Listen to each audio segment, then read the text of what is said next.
નમસ્કાર વિદ્યાર્થી મિત્રો, ધોરણ 6 વિષય ગુજરાતી. આજે આપણે ચેપ્ટર નંબર 3 ભણવાનું છે, જેનું નામ છે દ્વિતલ. દ્વિ એટલે બે અને દલ એટલે ભાગ. તો દ્વિદલ એટલે બે ભાગમાં જે વહેંચાયેલું હોય એને શું કહેવાય? દ્વિદલ. તો આપણે એવી જ આજે એક બોધકથા જોવાની છે. પાઠનો પ્રકાર કયો છે? બોધકથા. એક કથા છે જે આપણને કંઈક બોધ એટલે કે ઉપદેશ, આપણને કંઈક શીખવી જાય છે. એવી બોધકથા આપણે જોવાની છે. પણ એ બોધકથા કેવી છે? બે ભાગમાં વહેંચાયેલી છે. ભાગ 1 અને ભાગ 2 એમ બે પ્રકારમાં વહેંચાયેલી છે. એટલે એનું નામ શું આપ્યું છે? દ્વિદલ. હવે આપણે જોઈએ તો આ દ્વિદલ જે પાઠ છે એના લેખક છે ડૉક્ટર I.K. વીજળીવાળા.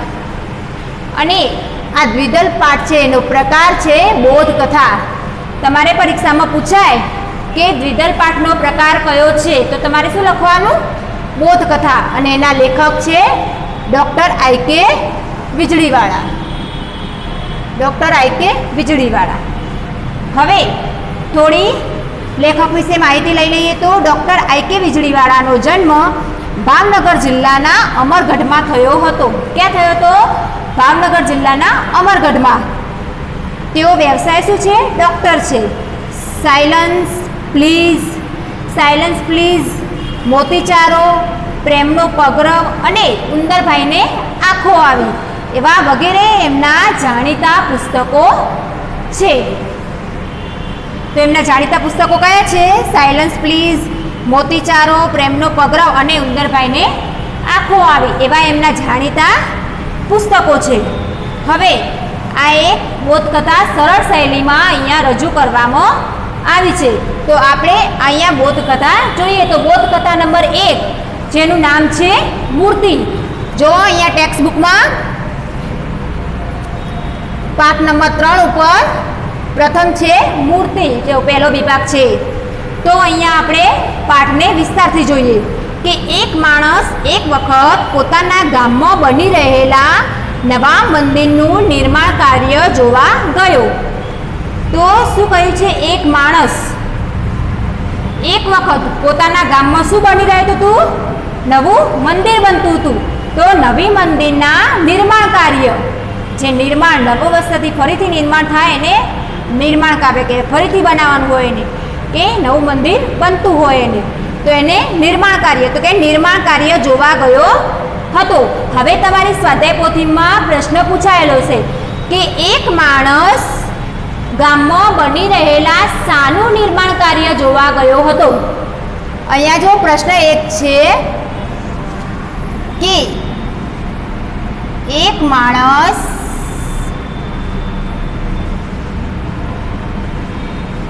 પોતાના ગામમાં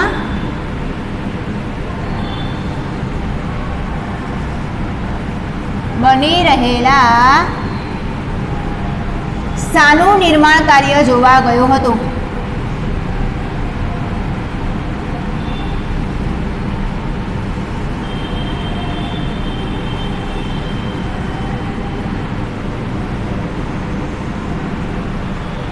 હવે પ્રશ્ન છે કે એક માણસ પોતાના ગામમાં બની રહેલા શાનું નિર્માણ કાર્ય જોવા ગયો હતો. તો તમારે શું લખવાનું એના જવાબમાં? તો નવા મંદિરનું. હવે આ પ્રશ્ન છે એ એક વાક્યનો પ્રશ્ન છે, એટલે તમારે શું લખવાનું? જો તમે એક વાક્યના પ્રશ્નમાં એમ લખો કે નવા મંદિરનું નિર્માણ કાર્ય જોવા ગયો હતો. તમારી સ્વાધ્યાય પોથીમાં પ્રશ્ન આપેલો હશે, તો તમારે દરેકે જેટલા સ્વાધ્યાય પોથીના પ્રશ્નો હશે તમારે અહીંયા હું લખું છું એ તમારે લખવાના રહેશે, જે ફરીથી સ્વાધ્યાય પોથી વખતે લખાવવામાં આવશે નહીં. હવે શું હતું? એક માણસ પોતાના ગામમાં બની રહેલા નવા મંદિરનું નિર્માણ કાર્ય જોવા ગયો હતો. એ કોઈ જાણકાર નહોતો, એટલે કે જે નિર્માણ કાર્ય થાય છે એ નિર્માણ કાર્ય વિશે કોઈ જાણકાર વ્યક્તિ નહોતો, ખાલી એમ જ જોવા ગયો હતો, બસ એમ જ જોવા ગયો હતો. ત્યાં જઈને એણે જોયું તો એક શિલ્પી ખૂબ જ એકાગ્રતાથી આરસ પહાડના પથ્થરમાંથી શું બનાવી રહ્યો હતો? ભગવાનની મૂર્તિ ઘડી રહ્યો હતો. તો શું કોણ ઘડી રહ્યું હતું? તો એક શિલ્પી ખૂબ જ એકાગ્રતાથી એટલે કે મન પરોવીને, ખૂબ જ એકાગ્રતાથી મન પરોવીને લક્ષ્ય સાથે આરસ પહાડના પથ્થરમાંથી ભગવાનની મૂર્તિ ઘડી રહ્યો હતો. જો જે આપણા ભગવાનની મૂર્તિઓ જે આપણે આરસ પહાડના પથ્થરમાંથી ઘડીએ છીએ, એવી જ રીતે એક શિલ્પી જે આરસ પહાડના પથ્થરમાંથી મૂર્તિઓ ઘડનાર વ્યક્તિ હોય એને શું કહેવાય છે? શિલ્પી કહેવાય. તો એક શિલ્પી આરસ પહાડના પથ્થરમાંથી ભગવાનની મૂર્તિઓ ઘડી રહ્યો હતો. તો તમારે પ્રશ્ન પૂછાય કે પ્રશ્ન નંબર 2 તમારી સ્વાધ્યાય પોથીમાં હશે કે કોણ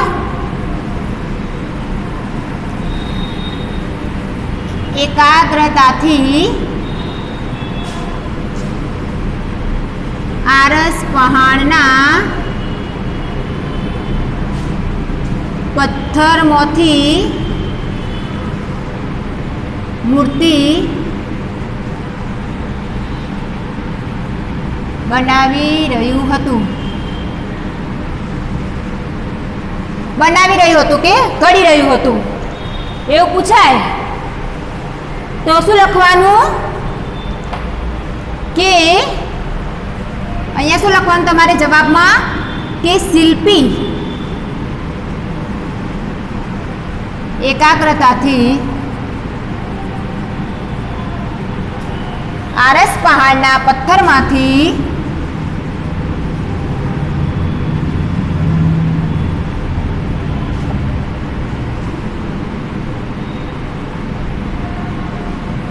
મૂર્તિ બનાવી રહ્યો હતો.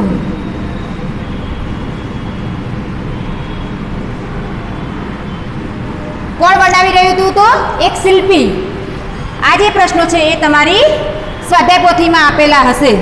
તો આપણે આગળ પાઠ જોઈએ તો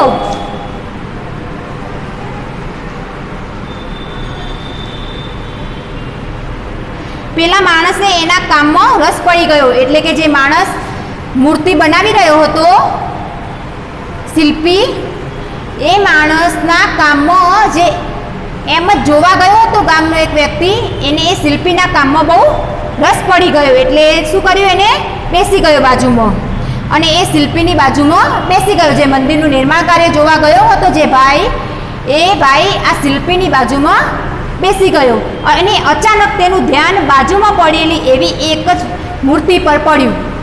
અને જે ભાઈ નિર્માણ કાર્ય જોવા ગયો હતો એનું ધ્યાન ક્યાં ગયું? તો બાજુમાં એક મૂર્તિ પડી હતી. જે શિલ્પી મૂર્તિ ઘડી રહ્યો હતો એની બાજુમાં બીજી એક મૂર્તિ પડી હતી. એને નવાઈ લાગી. એણે શિલ્પીને પૂછ્યું, આ મંદિરમાં એક સરખી આ બે મૂર્તિઓની શી જરૂર છે? એટલે કે શિલ્પી જેવી મૂર્તિ ઘડી રહ્યો હતો એવી જ મૂર્તિ એક બાજુમાં પડી હતી. તો પેલા ભાઈને શું થયું?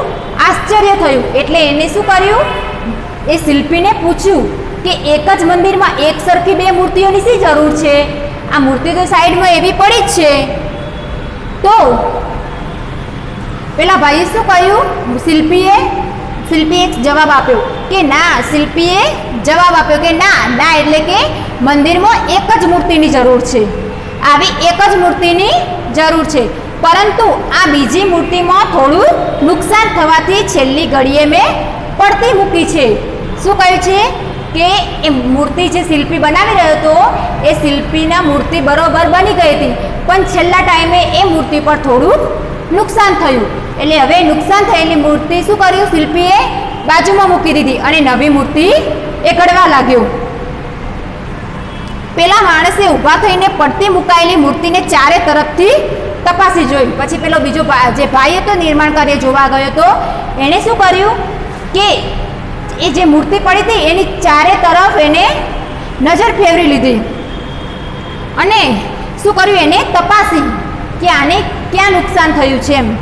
એને તો કોઈ જગ્યાએ નુકસાન થયેલું દેખાયું નહીં. એ ભાઈને તો એ જે મૂર્તિ છે એ મૂર્તિમાં ક્યાંય નુકસાન દેખાયું નહીં.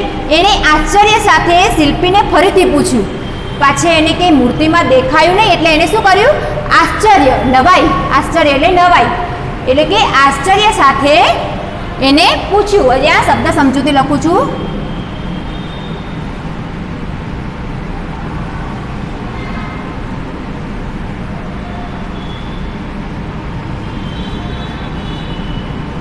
આશ્ચર્ય એટલે નવાઈ, એટલે કે એને શું કર્યું? આશ્ચર્ય સાથે, નવાઈ સાથે પૂછ્યું. આ મૂર્તિમાં મને તો કોઈ નુકસાન જ નથી દેખાતું, આમાં તમને કઈ જગ્યાએ નુકસાન દેખાય છે? પેલા ભાઈએ શું કહ્યું કે આ જે તમે મૂર્તિ બનાવીને સાઈડમાં મૂકી છે, તમે એમ કહો છો કે આમાં નુકસાન છે, પણ મને તો આ મૂર્તિમાં ક્યાંય નુકસાન દેખાયું નહીં. તમને આ મૂર્તિમાં ક્યાં નુકસાન દેખાય છે? તો પછી શિલ્પીએ શું કહ્યું? એના નાક પાસે નાનો ઘસરકો થઈ ગયો છે. શિલ્પીએ કહ્યું, શિલ્પીએ એને શું જવાબ આપ્યો કે એનું જે નાક છે એના નાક પાસે નાનો ઘસરકો થઈ ગયો છે. એટલે નાક પાસે નાનો ઘસરકો થવાને કારણે શિલ્પીને એ મૂર્તિમાં નુકસાન થયું લાગ્યું, એટલે એને ફરીથી બીજી મૂર્તિ ઘડવા લાગ્યો. તો શું કહ્યું કે એના નાક પાસે નાનો ઘસરકો થઈ ગયો.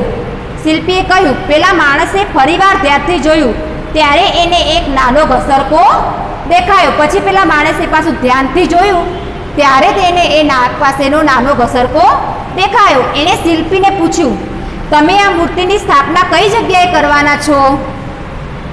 પાછો પહેલાં સવાલ કર્યો માણસે શિલ્પીને કે તમે આ જે મૂર્તિ છે એ મૂર્તિની સ્થાપના તમે ક્યાં કરવાના છો?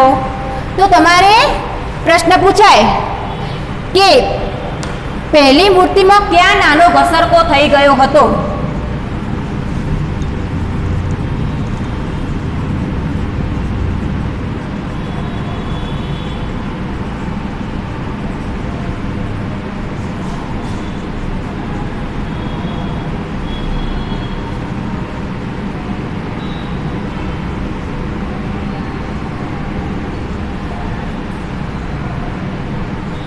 પહેલી મૂર્તિમાં ક્યાં નાનો ઘસરકો થઈ ગયો હતો? તો તમારે જવાબમાં શું લખવાનું કે પહેલી મૂર્તિમાં નાક પાસે નાનો ઘસરકો થઈ ગયો હતો.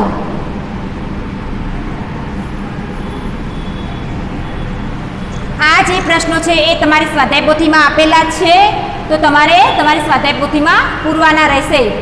તો પહેલી મૂર્તિમાં ક્યાં નાનો ઘસરકો થઈ ગયો હતો? તો પહેલી મૂર્તિમાં નાક પાસે નાનો ઘસરકો થઈ ગયો હતો. તો પછી પેલા શિલ્પીને પેલા ભાઈએ પ્રશ્ન કર્યો કે તમારે આ મૂર્તિની સ્થાપના ક્યાં કરવાની છે? તો શિલ્પીએ શું જવાબ આપ્યો કે પેલા 20 ફૂટ ઊંચા સ્તંભ પર આ મનની સ્થાપના કરવાની છે. પેલા ભાઈએ જ્યારે જવાબ આપ્યો, પ્રશ્ન પૂછ્યો કે તમારે આ જે મૂર્તિ છે નાનો ઘસરકો થઈ ગયો છે કે તમે બનાવી રહ્યા છો, એ મૂર્તિની સ્થાપના તમારે ક્યાં કરવાની છે? ત્યારે શિલ્પીએ શું કહ્યું કે જે તમને ઊંચો સ્તંભ દેખાય છે, સ્તંભ એટલે કે થાંભલો, એટલે કે તમને જે ઊંચો સ્તંભ દેખાય છે એ ઊંચા 20 ફૂટ ઊંચા સ્તંભ પર આ મૂર્તિની સ્થાપના કરવાની છે. તો પ્રશ્ન પૂછાય કે 20 ફૂટ ઊંચા સ્તંભ પર શાની સ્થાપના કરવાની છે? તો શું લખવાનું?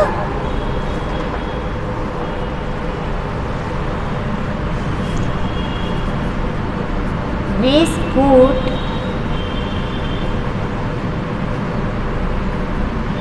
ઊંચા સ્તંભ પર શેની? તો મૂર્તિની સ્થાપના કરવાની છે.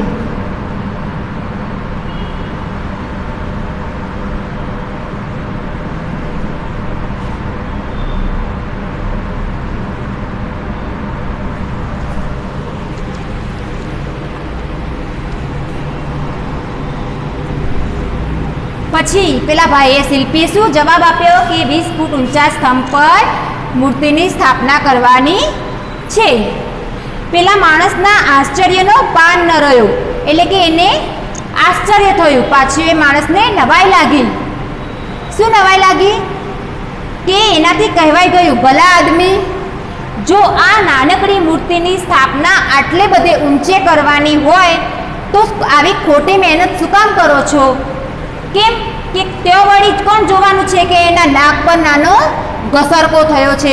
હવે 20 ફૂટ ઊંચા સ્તંભ પર જ્યાં મૂર્તિની સ્થાપના કરવાની હોય ત્યારે કોઈ માણસને 20 ફૂટ ઊંચા સ્તંભ પર એક નાક પર નાનો ઘસરકો થયો હોય તો કોઈ માણસને દેખાય નહીં. તો કે તમે 20 ફૂટ ઊંચા સ્તંભ પર આટલી જો મૂર્તિની સ્થાપના કરવાની હોય તો કોને દેખાવાનું છે કે એના નાક પર નાનો ઘસરકો થયો છે? તો એના એ મૂર્તિ લગાવી દો ને.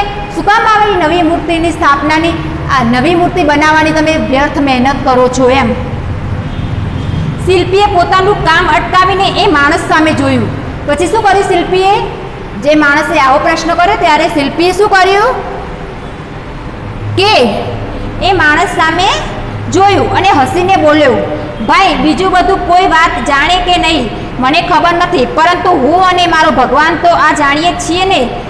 એટલે કે ભલે કોઈ જાણે કે ના જાણે કે એ મૂર્તિના નાક પાસે નાનો ઘસરકો થયો છે, પણ હું અને મારો ભગવાન તો જાણીએ છીએ કે આ મૂર્તિના નાક પાસે નાનો ઘસરકો થયો છે. એટલું કહી એટલી જ એકાગ્રતાથી તેણે પોતાનું કામ ફરીથી શરૂ કર્યું. એટલે આમાં શું કહેવા માગે છે કે પોતાની નીતિથી એ વ્યક્તિ કામ કરે જતો હતો, કોઈ જાણે કે ના જાણે.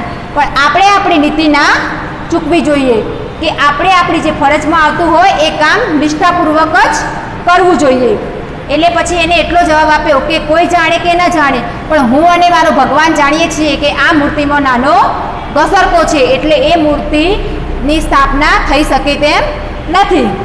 પાછું આટલું કહી એનું કામ ચાલુ કર્યું અને નિશબ્દ બનેલા પેલા માણસે શિલ્પી સામે જોઈ રહ્યો. નિશબ્દ એટલે કે કંઈ પણ બોલ્યા વિના, શબ્દ નિશબ્દ એટલે કે કંઈ પણ બોલ્યા વિના, શબ્દ વગરનું. નિશબ્દ એટલે શબ્દ વગરનું.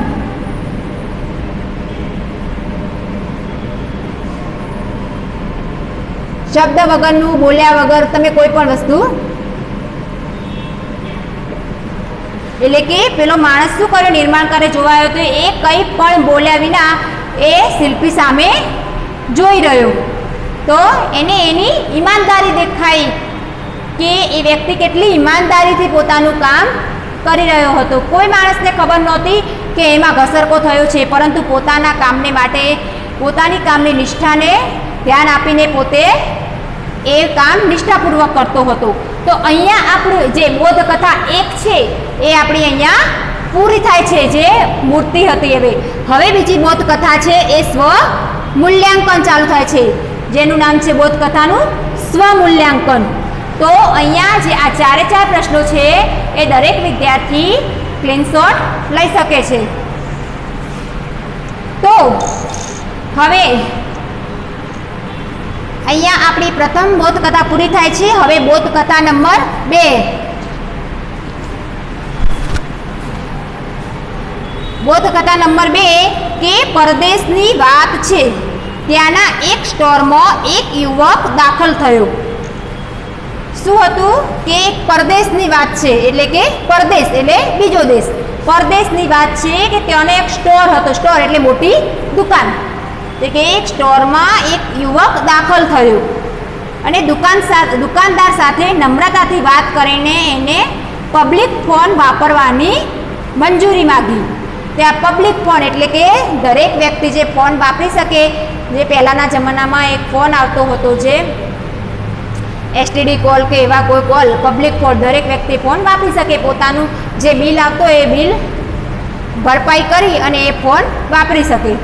તો શું કહ્યું કે એક યુવક એટલે એક નાનો છોકરો, બહુ નાનો એટલે બહુ મોટો, એટલે યુવક એક સ્ટોરમાં દાખલ થયો અને દુકાનદાર સાથે, જે સ્ટોરના દુકાનદાર હતો એ દુકાનદારની સાથે નમ્રતાથી એટલે કે વિનમ્ર ભાવે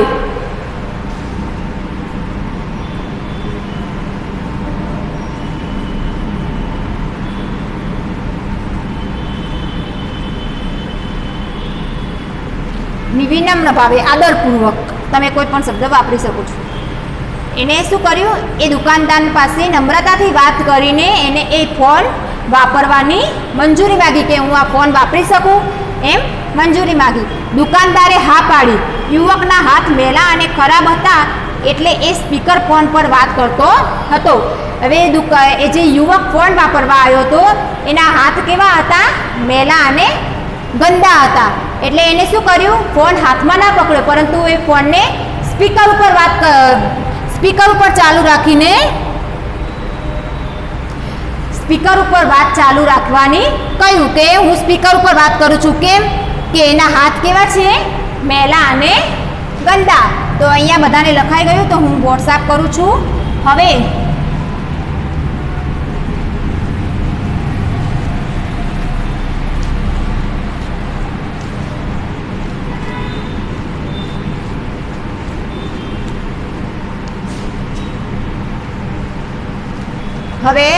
તમારે પ્રશ્ન પૂછાય કે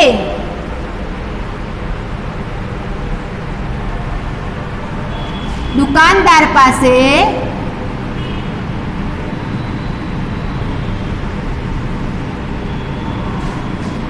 યુવકે કયા ફોનની દુકાનદાર પાસે યુવકે કયા ફોન માટે મંજૂરી માગી?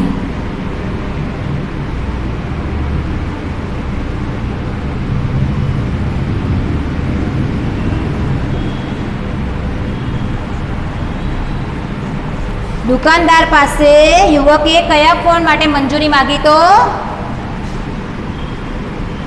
યુવકે કયા પબ્લિક ફોનની?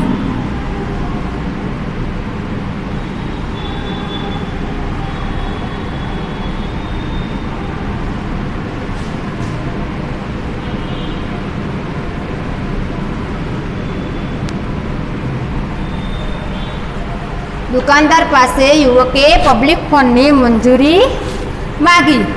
અને શું હતું, એના હાથ ખરાબ હતા એટલે શું કર્યું, એને સ્પીકર પર વાત કરી. અન્ય કોઈ ગ્રાહક એ સમયે સ્ટોરમાં હાજર ન હોવાથી દુકાનદારે એની વાત ધ્યાનથી સાંભળી રહ્યો હતો અને સામા છેડે કોઈ સ્ત્રી વાત કરી રહી હતી. હવે શું થયું કે જે સમયે એ યુવક વાત કરી રહ્યો હતો એ સમયે કોઈ દુકાનમાં હાજર નહોતું. તો દુકાનદારે એ જે સ્પીકર પર વાત કરતો હતો એ યુવકની વાત સાંભળી અને સામા છેડે જે કે યુવક જેને ફોન કરી રહ્યો હતો એ સામા છેડે કોણ બોલતું હતું, એક સ્ત્રી બોલી રહી હતી. તો એ સ્ત્રી અને યુવકની વાત આ દુકાનદારે સાંભળી. યુવકે કહ્યું, મેડમ તમે મને તમારે ત્યાં લોન કાપવાનું કામ આપી શકો છો ખરા? લોન એટલે કે ઘાસ, જે આપણે ઘાસ કહીએ છીએ.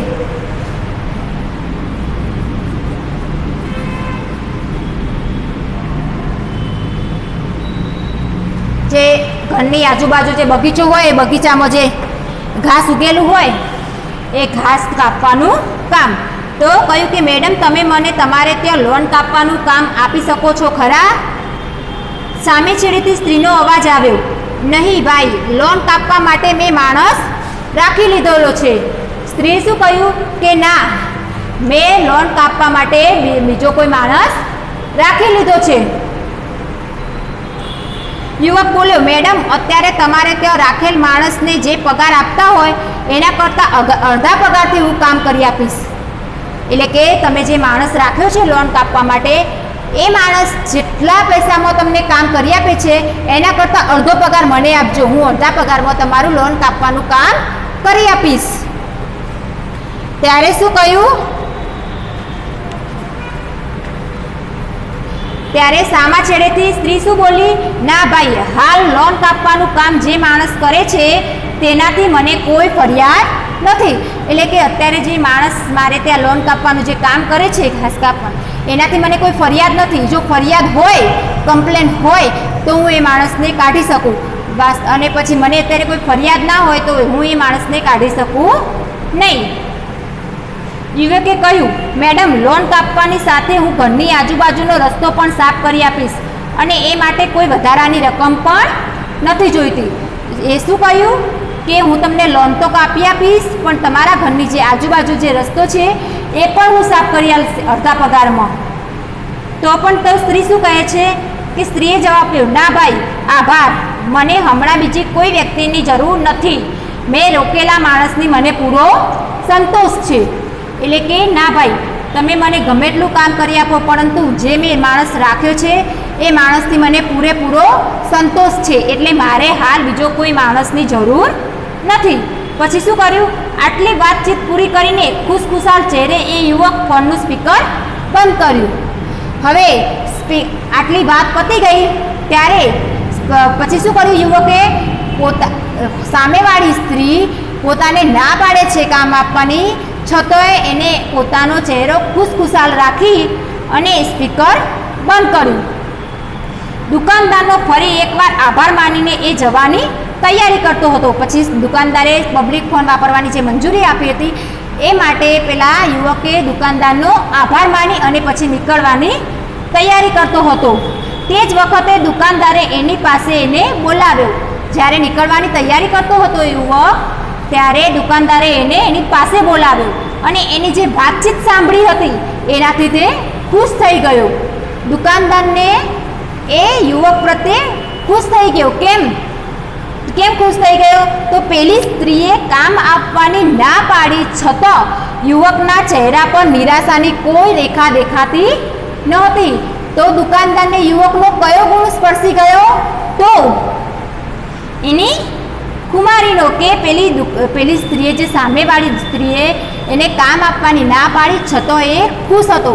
હવે આપણે કોઈ કામની જરૂર હોય આપણને કોઈ ના પાડે તો આપણો ચહેરો કેવો થઈ જાય છે? પડી જાય છે. પણ છતાં એને ના પાડી છતાં એ ખુશ હતો. તો કેમ ખુશ હતો? તો આગળ જોજો કે એ જરાય ઉદાસ પણ નહોતો થયો. ટૂંકમાં એની કુમારીનો એને ગુણ સ્પર્શી ગયો. કે દુકાનદારને યુવકની કયો ગુણ સ્પર્શી ગયો? તો દુકાનદારને યુવકનો કુમારીનો ગુણ સ્પર્શી ગયો. અહીંયા પ્રશ્ન લખાય કે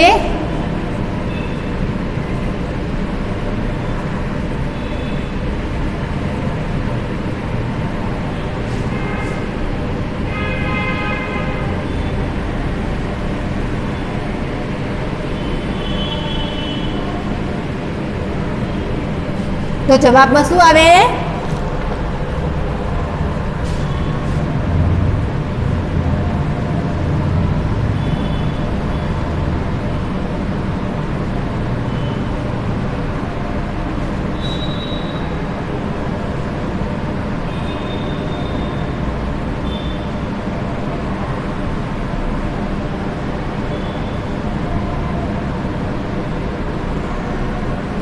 એની કુમારીનો ગુણ કયો?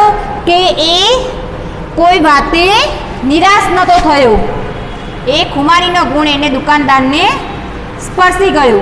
યુવક પાસે આવ્યો એટલે દુકાનદારે કહ્યું, યુવક, પેલી સ્ત્રીએ કામ આપવાની ના પાડી પરંતુ તું ખુશ રહી શક્યો, એ વાત મને ખૂબ સ્પર્શી ગઈ.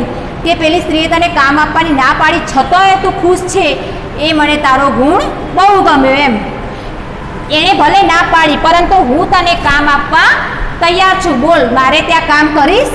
પેલો દુકાનદાર યુવકને કામ આપવા માટે તૈયાર થઈ ગયો. પેલી સ્ત્રીએ ના પાડી પણ દુકાનદાર એના માટે તૈયાર થઈ ગયો કે હું તને કામ આપું છું, બોલ, મારે ત્યાં કામ કરીશ? તો પ્રશ્ન પૂછાય કે યુવકને કોણ કામ આપવા તૈયાર થઈ ગયું?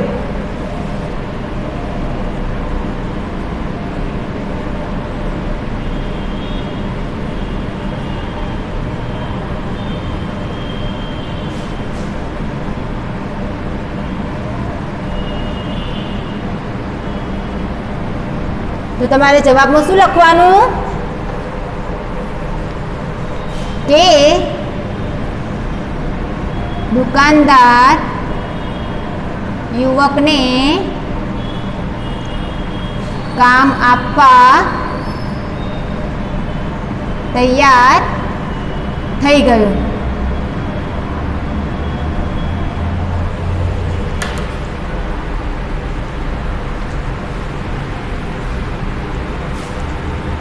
પછી શું છે કે પેલા દુકાનદારે યુવકને કામ આપવા માટે હા પાડી. તો શું કર્યું, પેલા યુવકે હસતા હસતા દુકાનદારને ના પાડી. દુકાનદાર કામ આપવા તૈયાર થઈ ગયો, છતાંય યુવકે હસતા હસતા દુકાનદારને ના પાડી.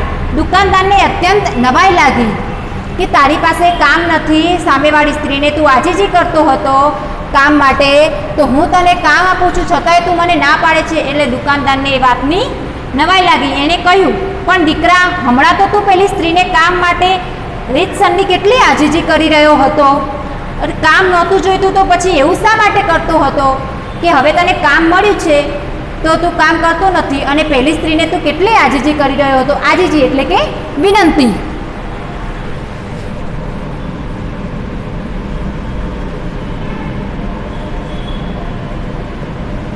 કે પેલી સ્ત્રીને તું કેટલું વિનંતી કરી રહ્યો હતો કે કામ માટે, તો કામ તારે નહોતું જ જોઈતું તો તું શું કામ આટલી બધી વિનંતી કરી રહ્યો હતો. યુવક હસતા હસતા બોલ્યો. યુવકે શું હસતા હસતા જવાબ આપ્યો, જુઓ, નહીં સર, હું જ એ મેડમને ત્યાં કામ કરું છું. જે મેડમને મેં ફોન કર્યો હતો એ મેડમને ત્યાં જ હું કામ કરું છું. આ તો મારું કામ કેવું છે એ તપાસવા માટે મેં એને ફોન કરેલો, જેથી કરીને મારા કામ અંગે મને ખ્યાલ આવે. એ યુવક શું કહે છે કે જે માણસને ત્યાં મેં ફોન કર્યો તો સ્ત્રીને, એ સ્ત્રીને ત્યાં લોન કાપવાનું કામ હું જ કરું છું, પરંતુ મારા કામ પ્રત્યે તે સ્ત્રીને કેટલો સંતોષ છે એ સંતોષ તપાસવા માટે મેં એ સ્ત્રીને ફોન કર્યો હતો કે મારા કામ પ્રત્યે એને સંતોષ છે કે નહીં એ તપાસવા માટે એને ફોન કર્યો હતો. દુકાનદારે એક નિર્દોષ સ્મિત આપીને એણે વિદાય લીધી. કે પછી શું કર્યું યુવકે કે એ દુકાનદારની સામે હસી અને પછી ત્યાંથી નીકળી ગયો. વિદાય લીધી એટલે કે નીકળી ગયો. દુકાનદાર એને જોતો રહ્યો અને ક્યાંક સુધી એ યુવકની સ્વમૂલ્યાંકનની રીતે બિરદાવતો રહ્યો. એટલે પછી શું કર્યું, દુકાનદાર ક્યાંય સુધી એ યુવક સામે જોતો રહ્યો અને શું જોયું એની કે પોતાની સ્વમૂલ્યાંકનની રીત. સ્વમૂલ્યાંકન, સ્વ એટલે પોતાનું અને મૂલ્યાંકન એટલે કે જે પોતે જે કામ કરી રહ્યો છે એનું સર્વૈયું કાઢવું એટલે મૂલ્યાંકન. તો એ યુવક પોતાનું કામ કેવું છે એ સામેવાળા માણસના મોઢે જ કહેવડાવવા માટે જે પોતાની સ્વમૂલ્યાંકનની જે રીત અપનાવી હતી એ એને દુકાનદાર જોતો જ રહી ગયો. અને છેલ્લે શું છે કે આ સ્વમૂલ્યાંકનની જે પાઠ છે એ શેમાંથી લેવામાં આવ્યો છે, તો સૌથી નીચે લખ્યું છે કે પ્રેમનો પગરવ. હવે પ્રશ્ન પૂછાય કે સ્વમૂલ્યાંકન બોધકથા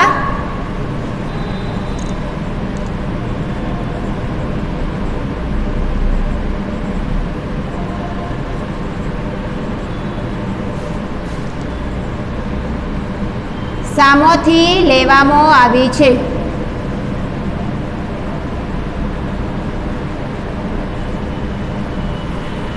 તો તમારે જવાબમાં શું લખવાનું?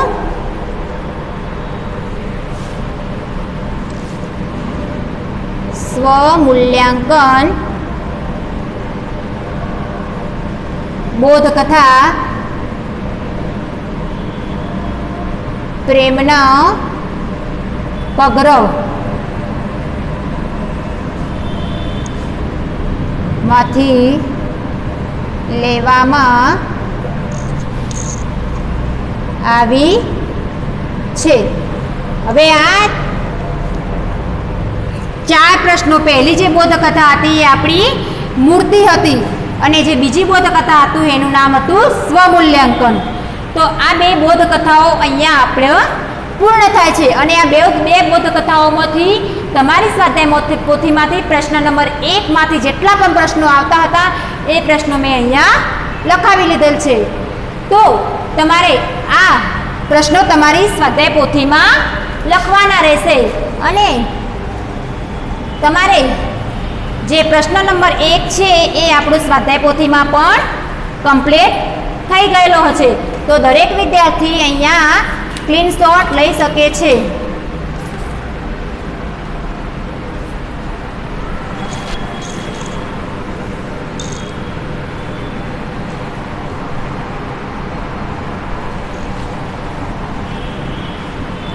તો અહીંયા આપણો જે દ્વિદલ પાઠ છે એ ટેક્સ્ટ બુકમાં પૂર્ણ થાય છે અને સ્વાધ્યાય પોથીમાં પ્રશ્ન નંબર 1 પણ સોલ્વ થઈ ગયો છે. તો દરેક વિદ્યાર્થી જ્યારે પણ હોમવર્ક મોકલે ત્યારે પોતાનું નામ, રોલ નંબર, ક્લાસ બધું જ લખીને મોકલે, જેથી તમારું હોમવર્ક જોવામાં સરળતા રહે. અસ્તુ.